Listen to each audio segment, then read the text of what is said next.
Hi, everyone. Welcome to Peerless. My name is Desiree Almodovar, and I'm a director at AlleyCorp. I'm a woman. I'm a Puerto Rican woman, so I'm thrilled to be here driving capital to the 2%. I'm thrilled to welcome all of you here tonight for the reason we're really here, which is to celebrate our 5 incredible finalists and the amazing ideas that they'll be sharing with you tonight. First and foremost, huge, huge thank you to Management Leadership for Tomorrow for building this with us. We seriously could not have done this without you. We're super excited about how you're taking your skills and bringing them into the startup and VC space. Very exciting. When we first came together, we knew we wanted to accomplish 2 things. We wanted to create an opportunity for an exceptional founder to receive a $1 million investment. And equally as important, we wanted to bring together ecosystem leaders that without hesitation would offer their support and access to create real impact for these founders. Now, make no mistake about it, we are here tonight because of the need for more diversity in VC. But these 5 founders are here because of their exceptional leadership and determination to make real change and innovation in the world. Now, as I look around this room, this is a very, very powerful room. Numerous ecosystem leaders, over 80 VCs represented. There's a lot of influence here. So my hope, my dream, is that we use tonight to continue to encourage equality in the ecosystem. And not just because it's the nice, feel-good thing to do, but because we've seen the data, we know time and time again, we've seen it, that this is often how the biggest, boldest businesses get made and thrive. Now, I have just a few thank yous to make for all the people that made this possible. Again, Management Leadership for Tomorrow. Thank you, thank you, thank you. I'm going to read them all here so I don't forget anybody. First of all, our sponsors for making this happen, JP Morgan, Pillsbury, and Citron Cooperman. You're amazing. Thank you. I'd also like to thank all of our supporters and VC partners that made this happen. Tech NYC, the EDC, Google, AWS, Primary, BBG, 645 Ventures, Vamos Ventures, Human Ventures, and Harlem Capital. Thank you again for being here this evening, and now I'm going to hand it off to Google to say a few words.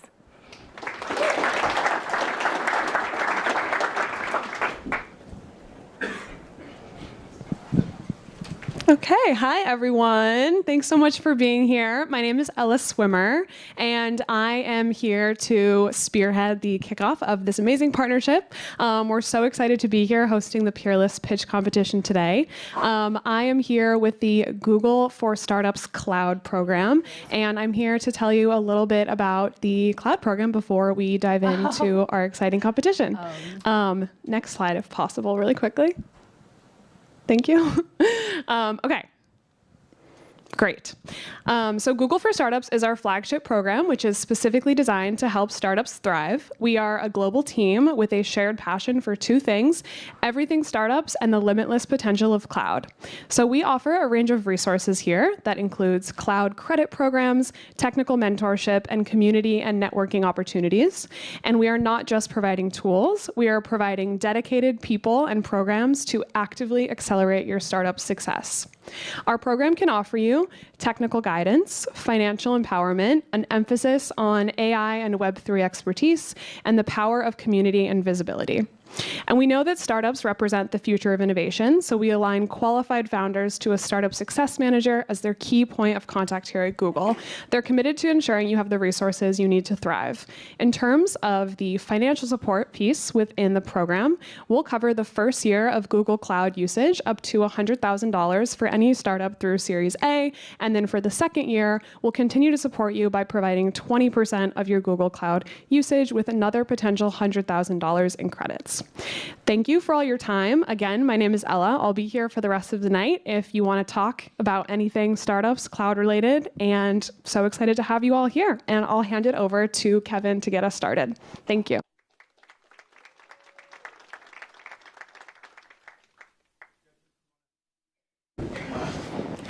Where are the judges? Oh, okay, great. Well, first of all, so happy to be here and great to see everyone here. This has been in the works for 5 months. I want to thank Desiree. Thanked a lot of people, but I want to thank her because even though a lot of people did a lot of work on this, she did more work than everyone else combined. And so I really want to thank you. It would not have happened without her. And just more background, the origin of this, the origin story of this is really that John Rice, who is the founder of MLT and I think one of the most extraordinary social entrepreneurs in this country. He and I have been friends for more than a decade, and we've just been brainstorming about ways to work together. How could we help what they're doing? I've been a supporter of what he's been doing since the very beginning. And we came up with this idea sort of over the last year to put this together and combine. It's almost like if the two of us our organizations had a child, this is what it would look like. And so we're super excited to bring this together and would not have happened without them. I also want to thank all the founders because let's not forget, whatever happens tonight, and we don't know who's going to win yet, but the 5 people you're seeing, don't forget, are the 5 out of 400 to 500 submissions. And so there was brutal competition to come down to here, a lot of great choices, and all these companies are really great. So we're excited with that. And then finally, just for AlleyCorp, we're a early stage investor and creator of companies in New York City. This is very much in our mandate. We just want New York City to do well. We want the country to do well. We want founders to do well. We want the ecosystem to do well. And so we think about what's going well all the time and then what can do better. And obviously this is trying to address one of the, I think, challenges, problems, opportunities in the startup system. It's not as diverse as it could be. And we hope every one of us can take a small step in trying to help that and encourage that and be a role model for that. So we're really excited about where we are today and look forward to tonight. So with that, we're going to hand it over. We have a great panel of judges, and I'm going to I'm the founder and CEO of AlleyCorp, and why don't you guys introduce yourselves one by one? You heard from me. I'm Desiree. Hi, everybody. My name is Tanya Beja, and I'm a general partner at AlleyCorp. All right. Hi, everybody. My name is Savina Perez, and I'm a founder of a company called Hone. I'm also an angel investor. Namdi Okike, co-founder, managing partner of 645 Ventures. We do seed and Series A investing. Excited to be here. All right. Time for the MC. Okay, yes. They walk them. Oh, yes. Please welcome our founders to the front row. Yes. And the Peerless Final 5. Okay, I can tell we're 8 intros in and everybody wants one more. So I am Brandon Jones. I'm an investor at AlleyCorp. I do deep tech, which is robots, aerospace, and advanced manufacturing. So if you are a founder building in those spaces, come talk to me after. That would be awesome. But all of that aside, tonight I am just a man on a stage with a microphone who has had the distinct pleasure to not only present our Final 5 to you, but to be involved with Peerless from the very beginning. And so I can tell you for sure, this is the top 0.5% of the total people who submitted an application. Without further ado, it is my honor to introduce Yinka Ogunbiyi, founder and CEO of Halo Braid.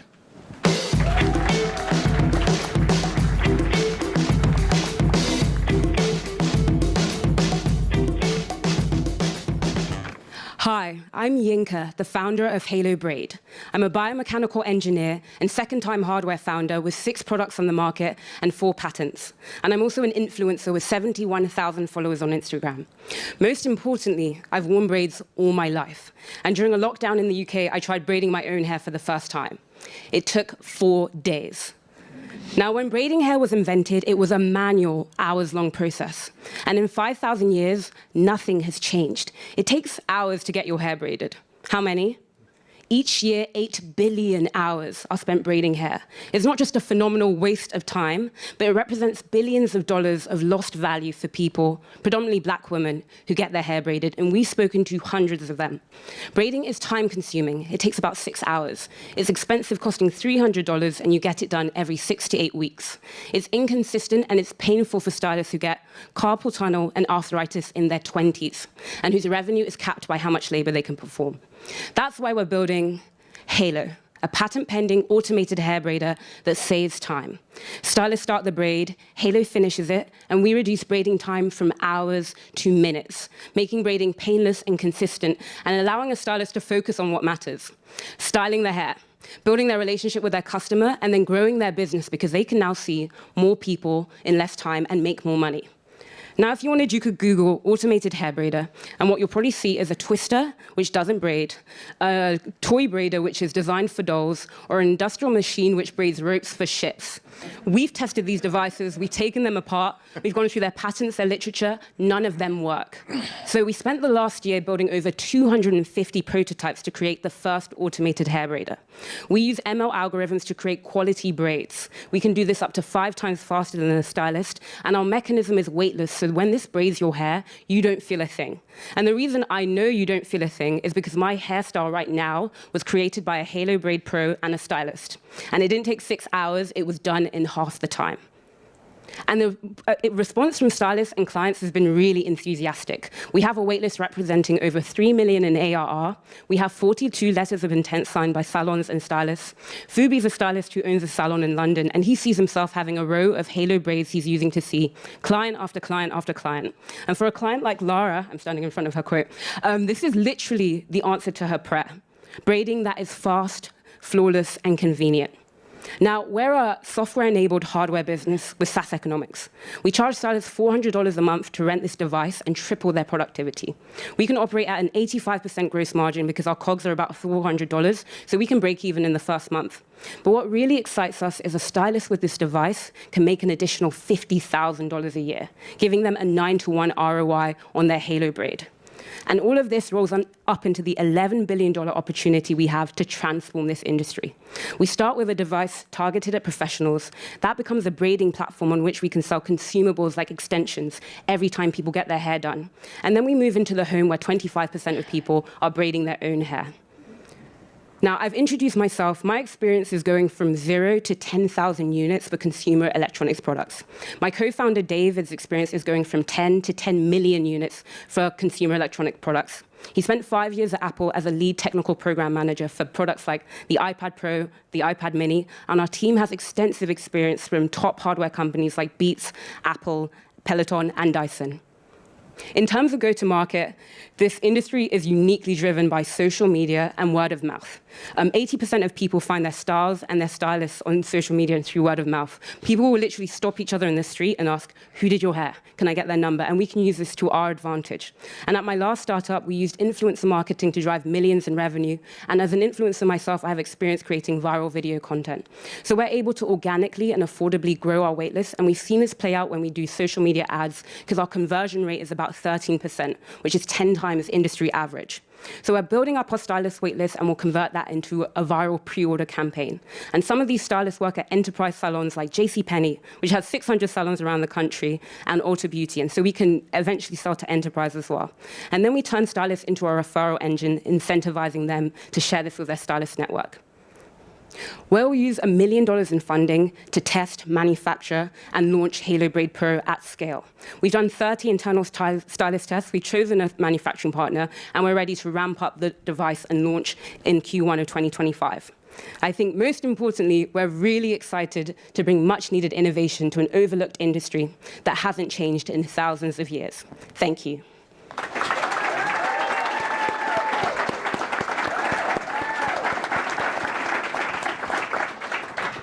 Go ahead.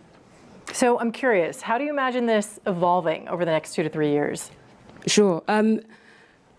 We describe ourselves as a protected hair technology company. And so we think of that in terms of the hairstyles that people wear, like braids and twists that we can do with our devices, the extensions that people add, but we also think of a broader meaning for what protected hair looks like. All of us make decisions that protect our hair. Balding medication is protecting hair, for instance. So we see ourselves first focusing on time-saving tools to make it quicker, and then looking at growth tools to make your hair grow and stay retained on your head as well. What's the strategy to engender customer trust? Trust is extremely important in this industry because hair is sacred to people. So we think about stylist and client trust in different ways. We've designed the device to be completely safe so that it never gives a force on your hair that would break even one follicle of hair. And then we also communicate that to stylists in the form of video content and explanations on our website to stylists as well. I think another important thing is making sure that the stylist is able to explain that to their client as well. So using tutorials to show stylists how they demonstrate it to their client. So those are some of the things I'm thinking about. Thank you. Alrighty, so how do you plan to protect your technological advantage and proprietary algorithms from being replicated by competitors? Yeah, sure. We filed a patent and converted it last year. So that patent covers some of the key mechanisms needed for successful braiding. And then most of the know-how for how our product actually works is in the software, not the hardware. So someone could take our device, replicate it exactly, and it wouldn't make a braid that works, and it wouldn't do it quickly. So we keep the know-how in the software, and you'd have to effectively reverse engineer our algorithms from scratch, which we spent 1.5 years building. There are also machine learning elements to it that are feeding off the data of the braid pictures that we're taking. So far we've got about 10,000 images of braids that we've trained our models on, and over time we'll get to a point where we have millions. So any competitor is starting from scratch when we're already far ahead. All right, thank you. I think it's a great idea. Really interesting. Can you talk through the economics a little bit? Like you mentioned, $400 a month for the stylist. ROI theoretically is very high. But how do you get that person to say, look, I'm going to make this big investment? What's your thought around that? And then also, you mentioned distribution, starting off with small stylists and then going after enterprise. Like, how do you think about maybe those parts of the strategy? Yeah, sure. So in terms of COGS, we are going to offer a free trial to the stylists for a week or two so that they can start to realize the value of a halo braid before they commit significant capital. The $400 price point is such that each appointment on average costs like $200, $300, and there's some stylists that will charge $600 for an appointment. So if they can see 1 or 2 additional people, they've paid off the device. So we say to them, you can basically pay off this device for the month in 1 day, and all the rest of the additional income is yours to take home. So it's a really significant ROI.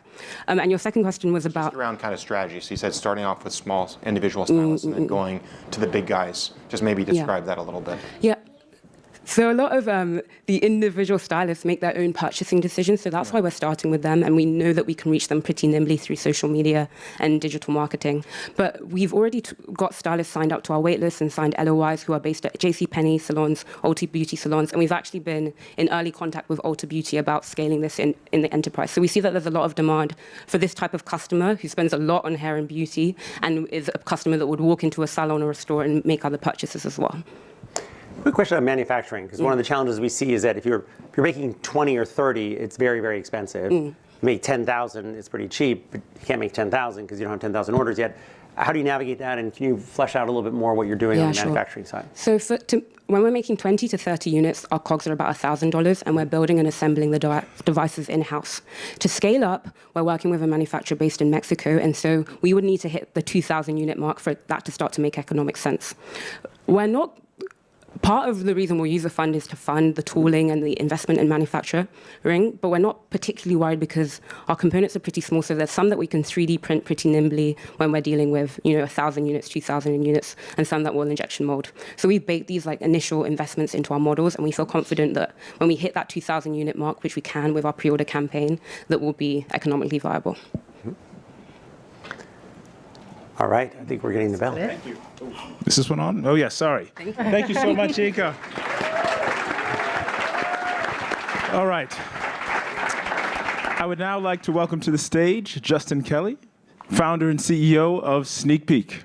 Take it away.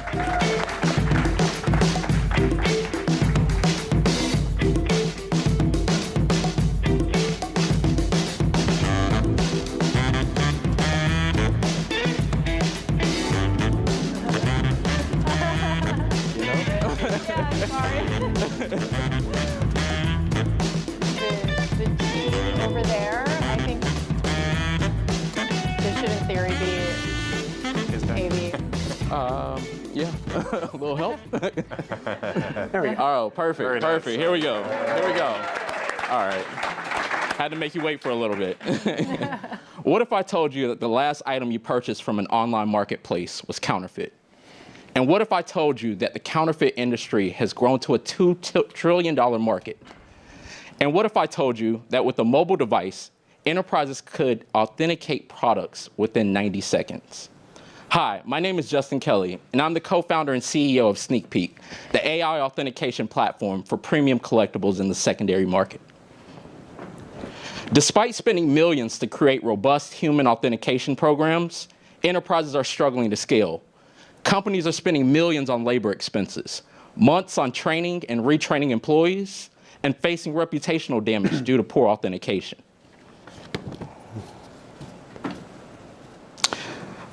The secondhand sneaker resale market has grown to an $11 billion industry.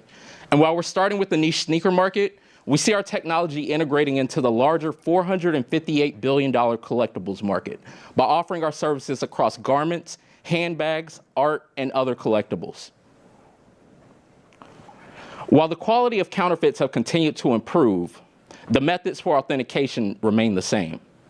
Currently, companies have 3 to 5 dedicated employees to verify a single product. This process can take anywhere from 9 to 15 minutes to complete. With Sneak Peek, companies are able to leverage our technology and scale their teams more efficiently. By saving 1 minute of time, enterprises can save more than $3 million annually. So we're solving a complex problem with a simple user experience. It starts with detection, where a user submits a photo and we instantaneously detect the brand, model, and SKU of the product. Next is authentication, where the user submits a series of photos, and within 90 seconds, we can determine whether the item is real or counterfeit. Lastly, we have our tag and track feature. You can think of this as the Carfax for collectibles, where each product is embedded with a unique ID, allowing the authenticity to live with the asset throughout its life cycle. We surveyed over 300 different companies and found that existing competitor solutions are not scalable. Results can vary anywhere from 1 hour to 48 hours for results. And for an enterprise that receives 5,000 items per day, per location, this solution just does not work. So how do we make money? That's why we're all here, right? Sneak Peek leverages a volume-based subscription pricing model, where we with 3 tiers. Our initial go-to-market strategy is focused on online platforms and enterprise partners. We see the most stickiness with them because as they grow, we also grow as a company. For example, StockX authenticates $1 million worth of products each month. Currently, we have one paid pilot with one of the largest consignment stores globally with over 30,000 consigners. We have 7 additional customers in our pipeline that are ready to convert, which gives us access to an inventory of over 140,000 products. We're currently building out and finishing our API functionality, and we plan to launch with a marketplace next month. We've also been engaged with some of the largest enterprise players, where we have site visits in the upcoming weeks.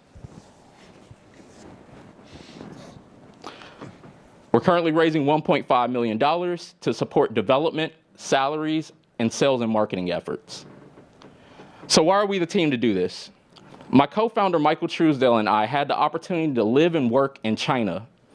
And what we saw firsthand was the scale of the counterfeit market. Since then, I've had the opportunity of working as an AI engineer at Google, helping to predict fashion trends for a major fashion retailer.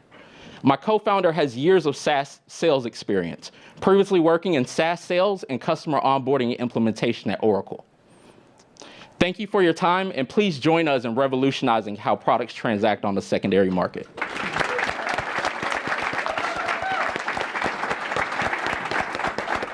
Can you talk a little bit more about the technology? I'm not sure you fleshed out how it actually works, why it works, and how do we know that it really works? Yeah, so basically we are using, without getting too deep into it, Our technology, so first you have a classifier, right? Where we're able to detect what SKU the exact product is. Next, we ask the user to submit a series of different angles for the specific item. Once that comes in, we're actually training our model. We have millions of images that we've trained our model on, where each specific angle, we're looking at that comparison for what's real and what's counterfeit currently in the market.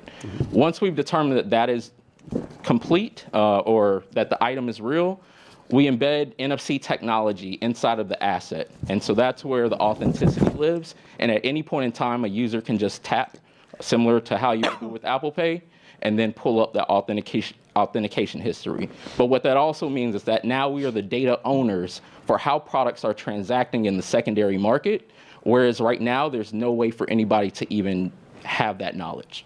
And just one follow-up, what's the hardest part of this? What was the trickiest thing to get right? Is it like, I don't know, shoelaces or leather or size, or what is Yeah, so our initial models have performed really well, actually. We have 94% accuracy on our initial models that we created. But where we saw some of the small defects is whenever initially we had no bounding boxes, right? And so that's something, if you look at a bank checking app, you have edge detection. So that's something that we implemented to be able to actually help improve the algorithm. The second thing is, small things like if the tongue was twisted in a certain way, we had to adjust for that and be able to train our model for any type of small defects within there. Why did you start with sneakers, and how easy would it be to expand to other verticals that have a bigger TAM like handbags? Yeah, so my co-founder and I have been best friends for 20 plus years. And one of the things that we shared as a shared affinity was our passion for sneakers. We would play video games as kids, and during that time, whoever won a game of Madden, they would get to wear each other's shoes for the next month, right? And so that's really why we started with this as the core. The market has continued to grow, and it's been plagued by counterfeits. As a person that collects those items, I have unfortunately been the recipient of these counterfeit items. And because of that, I wanted to be able to solve this. What we've learned through this process is that our technology that we've built, and we've been very mindful of making sure that it's scalable, our technology can be used in other verticals. It's a matter of getting with the right enterprise partners that pretty much every online marketplace carries sneakers, but they also carry handbags, they carry garments. So it's a data play in that element. Yeah. Could you describe how you prevent your customers from eventually competing with you? As I understand it, like you're using their data to kind of train the models. You're providing this as a service. If it works, they want to kind of adopt this, but what prevents them from saying, okay, I understand how this works, let's build our own kind of software to do it, or technology? Yeah, so that's the reason why we went and tried to protect ourselves with IP. Okay. So we went to get the patent because we initially started engaging and having these initial conversations. Yeah. And that was one of the things. It's like, how much information are you actually going to share with us? So with us, basically, the process is a data sharing process, and the output is the results. And we're still working with our legal team to discuss a little bit more about the models and who actually owns the model itself. Okay. And do you own the data that you're training it on? Like if StockX gives you a lot of their data on shoes, do you own that? Do you jointly own it with them, or is that a negotiation? I think that's a negotiation. Okay, sure. Yeah. All right. All right, sorry to interrupt. Yeah. The crowd, but we've got to keep the show rolling. Give it up one more time for Justin and Sneak Peek. Next, I'd like to welcome to the stage Vivian Graves, founder and CEO of Otis.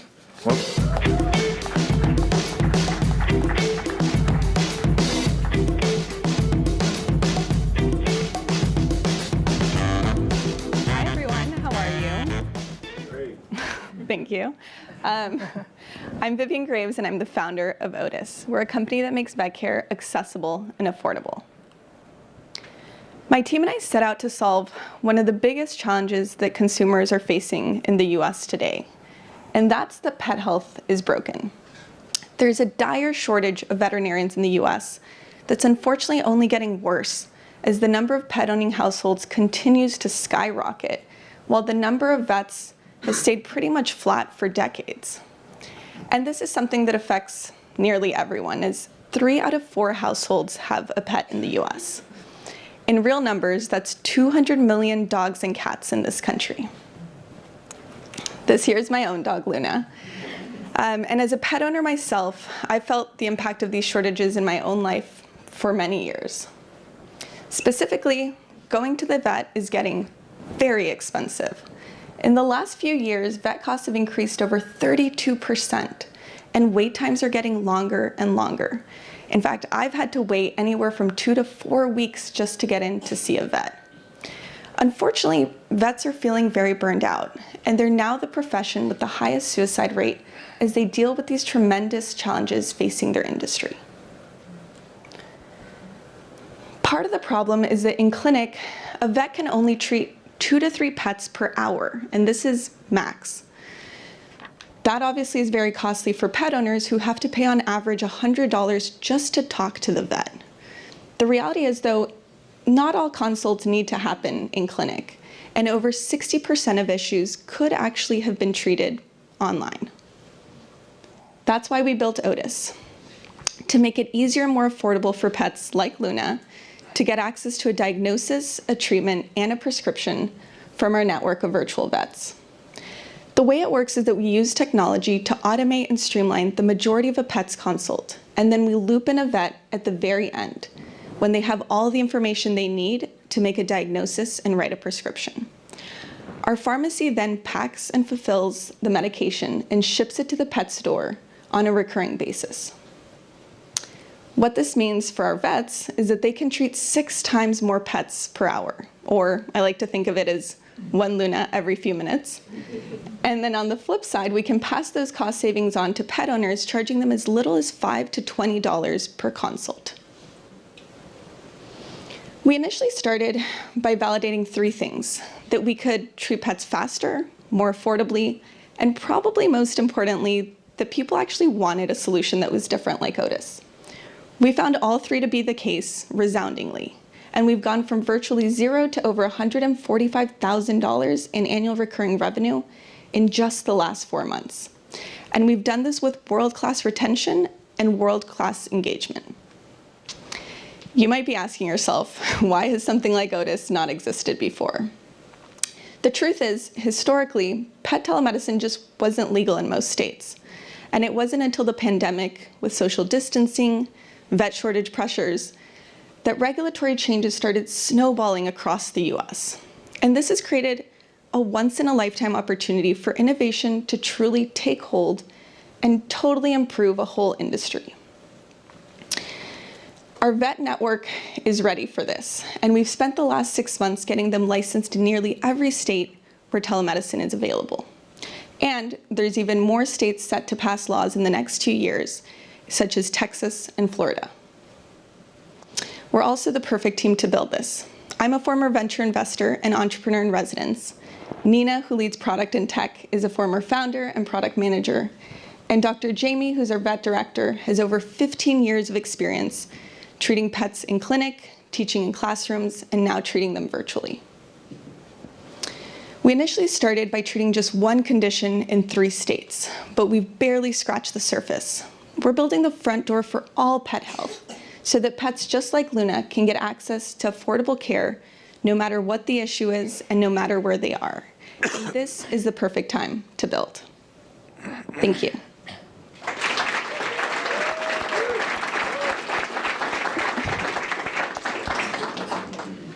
We looked at this industry a couple of years ago at the beginning of COVID, and at the time, there weren't that many states that allowed it. What's the competitive landscape like now? I think there are other companies, doing this as well. Yeah. So you're right. It is a relatively new shift and change. Because of that, competitors have only started to come into the market in the last 1 to 2 years. Most competitors we have focused primarily on monetizing the consult, and they do this in a way which is very similar to the way it works in clinic, except you're on a video, so kind of like a Zoom or a FaceTime with your vet. The trouble with that is that most pets don't have so many issues that they need to go to the vet over and over again virtually. And so you end up having kind of a leaky bucket where you get someone in the door, you solve their issue, and then they're right back out. The great thing about our model is that we essentially give the consult at a very low price because we can do it faster. And then we make money on that ongoing medication for chronic issues. And we can do that in a way that no one else can. Tell us a little bit about your go-to-market strategy. Yeah, so, and by that you mean customer acquisition, right? Yeah. So we initially started by acquiring customers, and what we wanted to prove was, can this scale via things such as paid ads? We launched and we found that our CAC was half of what we were expecting in our unit economics. From there, we've spent time building out partnerships, and we've signed on partners such as one that has 50% of all shelters and rescues on board. And so through those channels, partnerships specifically, we plan to continue to grow. Do you imagine coming up against any other regulatory challenges, or you kind of see that as a thing of the past? I mean, so that's a good question. I would say that the momentum has been very positive. This year, California legalized telemedicine in that state. In particular, there's obviously, like I mentioned, more states in the pipeline set to pass laws. What I always try to remind people is that there's 200 million cats and dogs. So even if we were just to capture 1% of that, we can still build $1 billion business. So I'm less focused on, you know, is Louisiana going to pass regulation that allows this or not? So far, momentum's been positive, and there's so many pets that we can already treat so many of them and build a huge business. As a follow-up question, can you go over the revenue model for Otis a little bit more? In terms of the business model, how we make money? Yeah.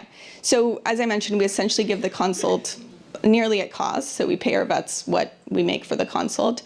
And the way it works is we make money on these ongoing medications. The great thing about our business model is that in the pet world, pets tend to be very homogenous in the issues that they have. And so it's unlike humans where we have hair issues, mental health issues, skin issues. Pets really have about 4 to 5 main issues, and they all tend to be chronic or recurring. So you need to have medication on an ongoing basis. With these medications, at scale, having pharmacy in-house, we can get gross margins that are as high as 75 to 85%. And so just to give you one example, we have one customer, 4 pets, they're all on flea, tick, and heartworm medication, so that's $120. And then one pet has a chronic allergy issue, that's $90. So this pet owner is giving us $210 every month for the lifetime of her pets, right? Does that answer your question? So you're purchasing the medication and shipping it out? So currently, right now, we have a third-party pharmacy partner. At scale, we would do that in-house. Can you describe the economics for the vet and how they look at this? Is this like supplementary income? Kind of how do they think about like what they're doing? Yeah, so that's also a good question.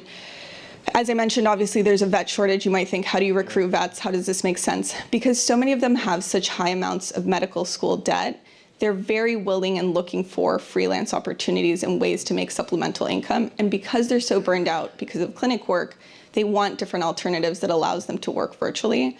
And so what we pay them is what they would make per hour working per diem or freelance. And then because we can do the consult faster, for example, a flea, tick, and heartworm consultation, that's 3 minutes, we pay them $5. But over the course of an hour, they'll make a lot more, right? Awesome, thank you so much. Give it up one more time for Vivian and Otis. All right, next I'd like to welcome to the stage Antonio DePina, founder and CEO of Scouts. Take it away.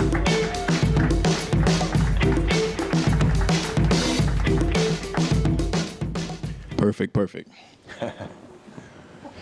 Meet Miles, a high school senior who dreamed about playing college basketball. But just like 97% of most high school athletes, he doesn't get a college scholarship. However, Miles soon realizes that there are thousands of colleges and universities that offer athletic scholarships. But without much information out there, he tries to reach out to coaches himself. Miles sends thousands of emails to coaches, but no response. He tries to go to a showcase or two, but still nothing. You see, the talent is there for Miles, but he's unsuccessful in getting that college scholarship he wants. And this isn't just happening in college sports. It's also happening on the professional level. With a 160-to-1 ratio of sports agent to athlete, a platform is necessary for us to make connections ourselves. And how do I know this? Because I lived it. My name's Antonio DePina. I'm the CEO and founder of Scouts. And having lived Miles' journey myself is why I created this platform in the first place. So a little bit about me. I was once a college basketball player and a professional athlete. I know I gained a little weight, guys. It happens. But just like most college athletes, I too had zero idea on how to start my recruiting journey or where to begin. I got my first college offer from sending 1,000 cold emails just like this. And I got my first professional opportunity in Portugal from sending this exact Facebook DM to a coach in Portugal. And here's what I learned about the process. It's manual and time-consuming for coaches. Coaches have to fly from point A to point B just to see recruits. It's draining mentally and physically for them. And it's not getting any easier for them. With international talent popping up all around the world, their job is getting even harder. And here's a quick little fact. 20% of college athletes aren't even from the USA. But Scouts is solving the problem. Scouts is a sports recruiting platform that connects athletes and coaches to automate the recruiting process. So essentially, we're a virtual scout for the coaches and a virtual sports agent for the players. But let's just take away the player for a second. We're a recruiting tool for coaches, allowing them to recruit and scout directly from their home, saving them time and money. So since our launch in 2021, we generated over $1.3 million in total revenue, scouting and recruiting for professional and college teams all around the world. But this isn't the most scalable option, right? And just like Airbnb and Uber, we did some unscalable things to start our journey. But we learned two things. One, sports recruiting is a huge problem. And two, people are willing to pay to solve the problem. So in January, we launched a more scalable solution and changed our business model from one-off revenue to subscription revenue. And since then, we've grown 72% month over month and are currently at $16,000 MRR. Our team is small and lean, a team of ex-athletes who personally felt the pain points they were looking to solve today. Altogether, we have over 10 years of experience in college basketball recruiting, professional sports recruiting, being sports agents ourselves, and the entire NCAA recruiting process in general. So again, we're solving the problem millions of athletes face and helping thousands of coaches find their perfect player in college basketball and professional sports. And in more recent news, we just launched our college men's and women's pilot program and have some big notable names helping us create the perfect tool for college coaches all around the world. Big names such as Penn State and UCF, and even smaller schools like NYU and LIU Brooklyn. And again, you can follow us on all of our journey and become the #1 sports recruiting platform in the world. Thank you.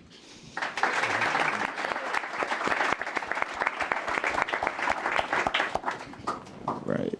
Can you talk through the business model a little bit? How much, let's go down to a college level. How much is Penn State, how much do they pay you? Or one of your example clients, how would that work? How would that contract work? Yep, so right now we're only making money on the athletes on the professional side. So the 16K MRR that we're at is just on the professional athletes paying. So right now on the college side, we launched our college model to build out the program. But from competitors' standpoint, coaches are usually paying $99 a month. I've seen some with $129 a month. I've even seen some enterprise platforms where they're paying $1,000.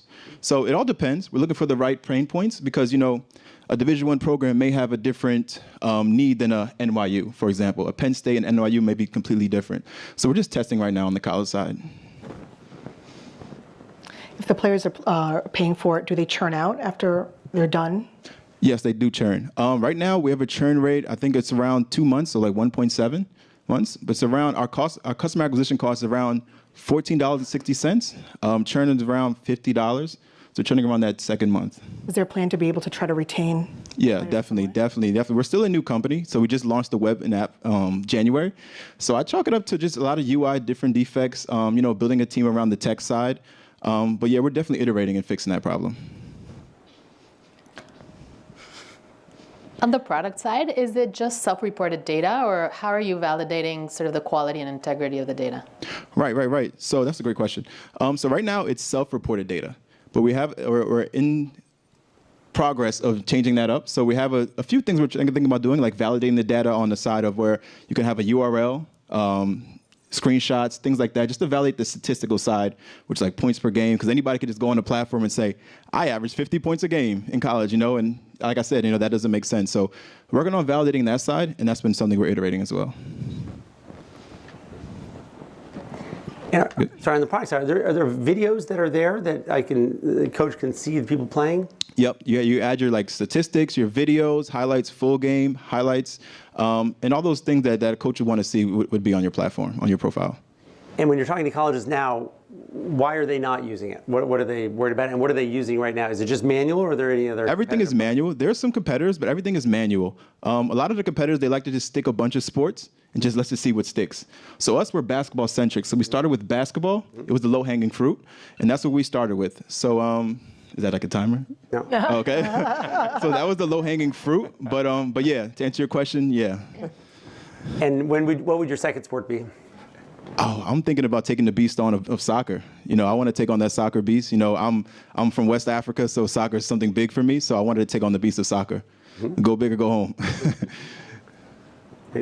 I guess, how do you think about starting with college versus pro? On the pro side, higher willingness to pay probably in terms of like what a professional sports team would pay. How do you think about kind of college versus pro, kind of go to market around those? Maybe? Yeah. I think we have there's more money to be made on the high school side. Oh, is that you know, right? to be honest, you know, the pro side is a little finicky. You know, you're talking about different markets. You know, you're talking about going to France. You know, they're different economies. You know, someone from France might not be willing to pay $99 a month rather than someone from America would. You're saying the players? The players and the coaches. So it's a whole different model. Because if you talk about coaches in Europe, there's so many different tiers. You're talking about first division, second division, third, and fourth division. Everyone has different budgets. So it's a little different. But on the college side, I feel like little Bobby's mom is always going to pay, you know, to get Bobby looks. And on the college coaches side, you know, like I said, there's different budgets, but they're all willing to pay to save them time and money. In, say, like the EuroLeague, for example, they're paying pretty high salaries. Would they pay for this to kind of see more folks and maybe kind of vet the players better before they like draft them or sign them? Yeah, 100%. We actually have a partnership with the EuroLeague. So yeah, so the feedback that we got from the EuroLeague is that, you know, they kind of want to know their import. It's more like international side. So they want to know their import players. What is the background of the import player?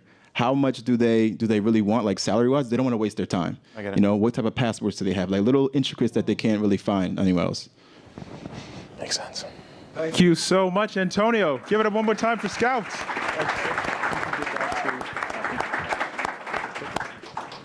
All right, and last but certainly not least, to round out our pitches tonight, I would like to welcome to the stage Dr. Pinky Patel, founder and CEO of Myri.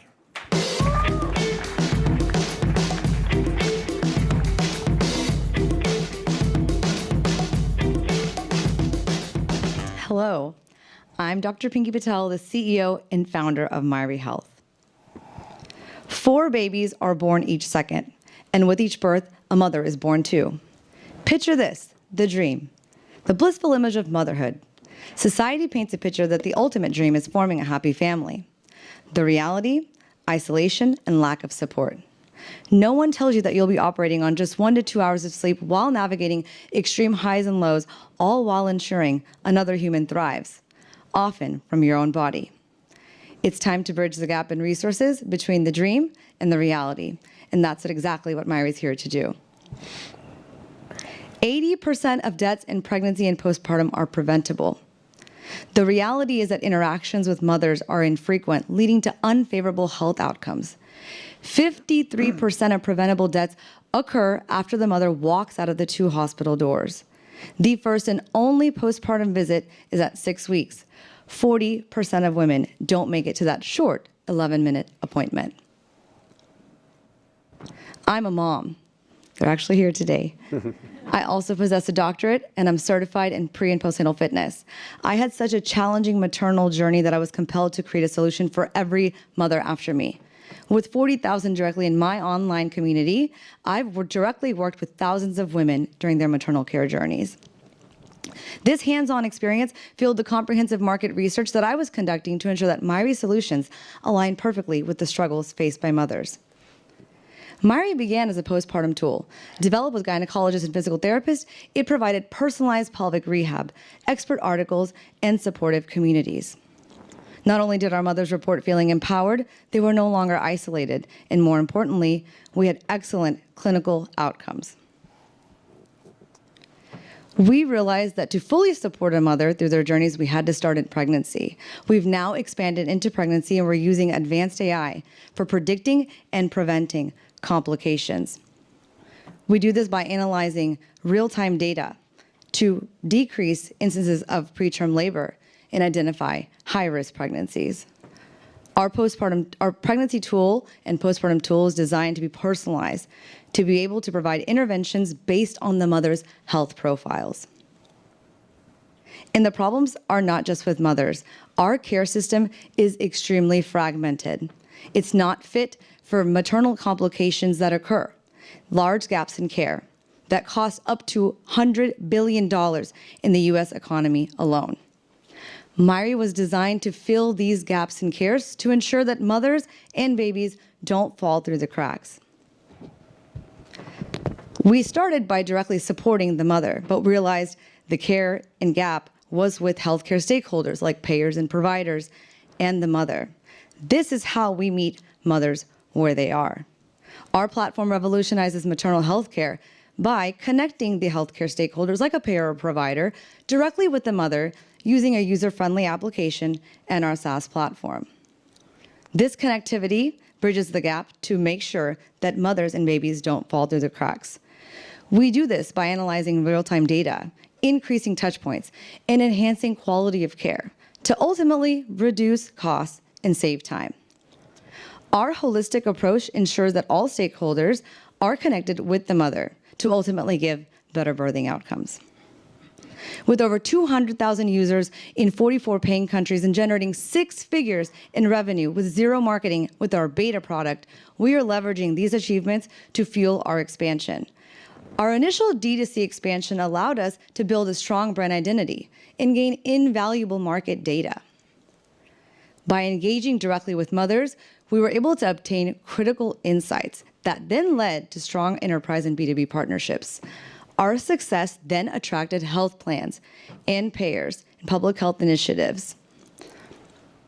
And these contracts that you see here that are LOIs, 25 plus that are awaiting compliance, allows us to make these confident, exciting projections for the next 18 months, harnessing 3 revenue streams.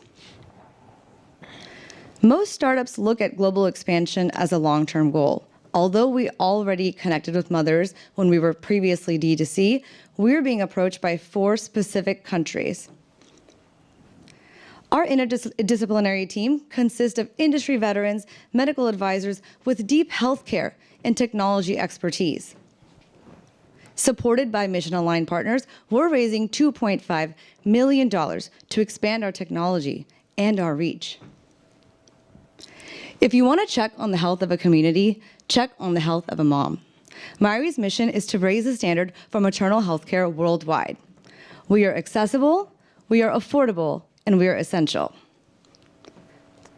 The world creates tech for the future.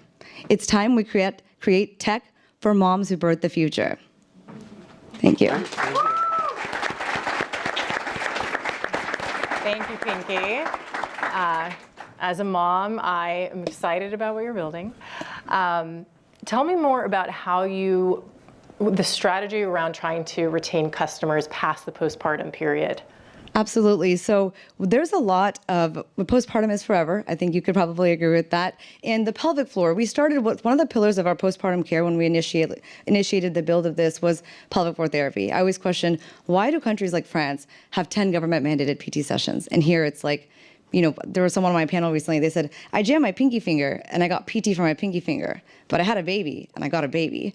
So I think that women, exactly. So, you know, women, I have that direct access also as an influencer myself to get that feedback. And I would ask mothers, why are you still using this app 18 months out, 20 months out? Well, Pinky, it's working for my pelvic health. It's easier, it's cheaper than going out to see a physical therapist. But we're actually expanding, kind of increasing the lifetime value here, starting in preconception, actually. We're working with research partners right now that have specifically asked us, hey, we would like you to test your pregnancy algorithms with our patients that have diabetes, gestational diabetes, and obesity, and then we want to carry the mother from preconception all the way through postpartum, beyond 12 months. Great. How do you know it's working? So we have excellent postpartum outcomes. We have a white paper that's actually on our site right now. So those outcomes are pelvic floor, incontinence, strength, things like that we've been able to measure. Those outcomes are directly related to who we're selling to. So a payer looks for ROI, right? Right now we're identifying strategic partners for our pregnancy algorithms, things that we can quantify, right? So gestational diabetes and preeclampsia. Our app actually directly connects with several devices, Omron, Dexcom, and there's a lot of these municipalities that are giving that to the mother. So we're able to track all of that data. So we're looking for additional strategic partners to be able to test our AI models for pregnancy. So one follow-up, there are payer contracts yet or not yet? We are in the process of closing our first payer contract. Okay, but nothing's been signed yet? Yes. Okay. The bottleneck for that was the compliance and regulatory. So when we started D2C and then you get hit by RFIs with CVS Health and things like that, you learn really quickly that you need to acquire a lot of compliance measures. So that's been the bottleneck to unlock those payer contracts. They always say if you want to work in healthcare, you have to be like a cockroach, and I've learned that, being aggressively patient. I think you described a lot of enterprises, pretty impressive list of companies there. Maybe just talk us through like a typical deal, like what that looks like for an enterprise, and just kind of how you get in there, and who's the buyer like within the enterprise? Or? So with enterprises, like for example, you saw Former on there. They're a marketplace, so they serve companies like Lululemon, Stripe, Dropbox, Zoom. You saw those. So they put Myri there on their platform to provide care for pregnancy and postpartum care. That's a PM model, similar with any other self-insured employers. We started working with self-insured employers to collect data because I would ask them to look at 12 months of retrospective data to see how much they're spending on a mother. They didn't even realize how much money they were spending on some of these one-line items. I then took that data, then presented that to health plans. But with employers, if they're self-insured, it made a lot of sense to go to them. If working with the CVS Health unlocks additional employers, and that's why we started going down the route of health plans and even public health initiatives, because that unlocks additional access to mothers. Cool. Curious to know what challenges you anticipate to face in the next, say, 12 months, and what are you doing to mitigate those challenges? Yeah, so one challenge that I'm facing now that I continue to see to be a challenge would be the compliance and regulatory measures. So every time we feel like we've checked the boxes and done the work to be able to go live and sign a contract, we're learning that we need additional compliance measures. So that's been a challenge, and being able to be scalable. To be able to, we're scalable and we're interoperable, but to keep up with that, and that's why we're raising the $2.5 million to be able to keep up with the partnerships that are kind of low-hanging fruit. We're prioritizing some of these larger initiatives at this time.